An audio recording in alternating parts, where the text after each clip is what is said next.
Chers internautes, chers amis, frères et sœurs dans le Seigneur, bonsoir. Merci encore d'être venus sur notre chaîne Promised Land.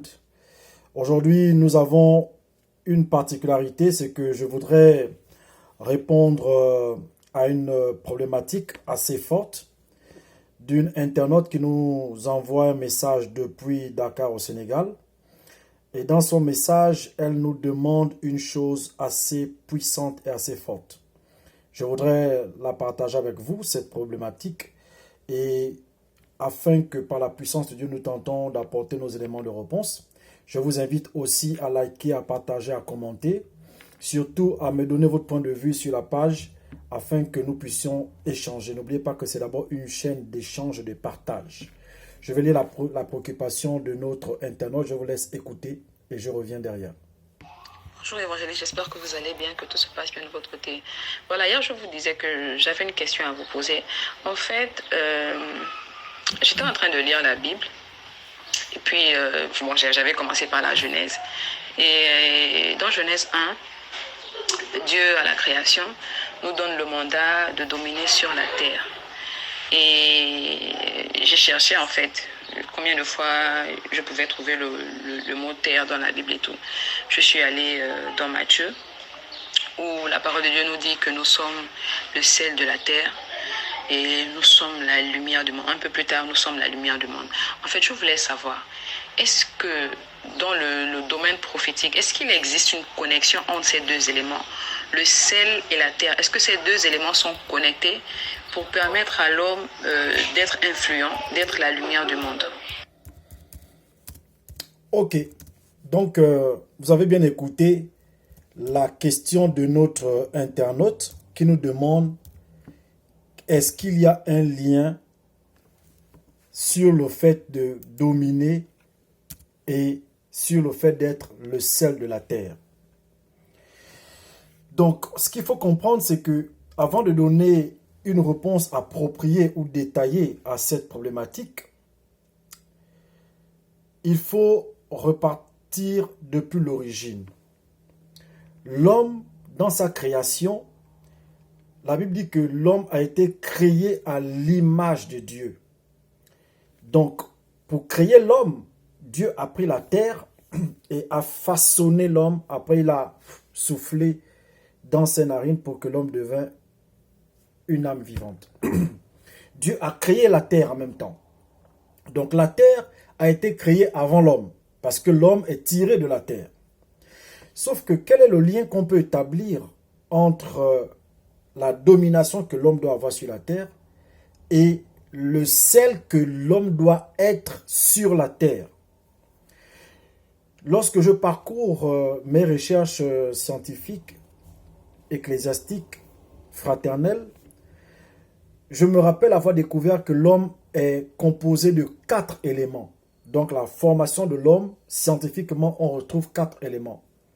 L'air, le feu, la terre et l'eau. Voici les 4 éléments scientifiques qui ressortent de la formation ou de la composition du corps humain. Ça, c'est pour la notion populaire et scientifique. Mais ce que je découvre au travers des Écritures, c'est que l'homme étant formé de la terre, lorsqu'on creuse la terre, le sol à une certaine distance, dans cette terre-là, on retrouve de l'eau, qui est aussi dans la composition de l'homme. Sauf que dans cette eau qu'on découvre là, lorsqu'on veut trouver du sel, le sel se cache dans de l'eau. Vous voyez bien l'eau salée, c'est une eau, mais il y a du sel à l'intérieur. Je me rappelle lors d'un voyage au Sénégal, j'avais découvert que là-bas, il y a un lac qu'on appelle le lac Rose.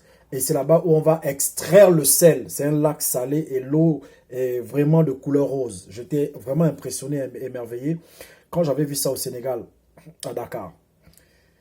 Et j'avais même fait d'ailleurs un travail spirituel à quelqu'un qui est allé prendre cette eau-là. On a prié ensemble et vraiment, c'était merveilleux. Donc, ce qu'il faut comprendre, c'est que nous sommes la terre, mais dans nous, en tant que terre, on a de l'eau. Sauf que dans cette eau, il y a un élément qui s'est rajouté qu'on appelle le sel. Donc, en réalité, quand Dieu donne le mandat à l'homme de dominer sur toute la création ou sur toute la terre, il n'est pas question pour l'homme de mépriser, de mater, de commander d'imposer sa loi aux autres êtres humains ou bien aux autres éléments de la création. Non. La preuve, c'est que si un lion vient devant nous aujourd'hui, c'est nous qui allons fuir le lion. Pourtant, c'est nous qui avons le pouvoir de dominer.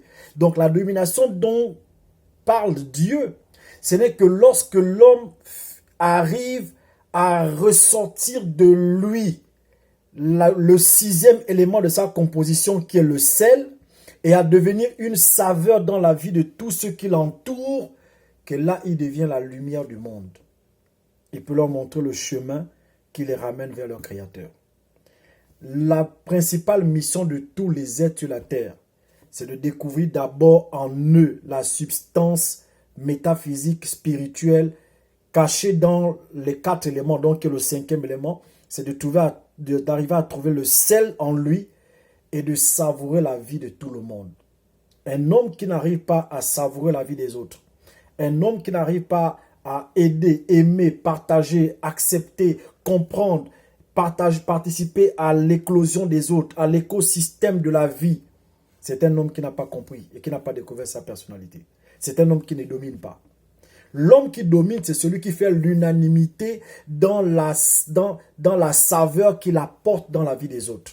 Souvenez-vous que la bénédiction n'est bénédiction que lorsqu'elle devient une source de bénédiction. C'est-à-dire lorsque les autres peuvent bénéficier de ce que Dieu a fait de toi, là tu es une source de bénédiction. Là tu es une bénédiction de Dieu.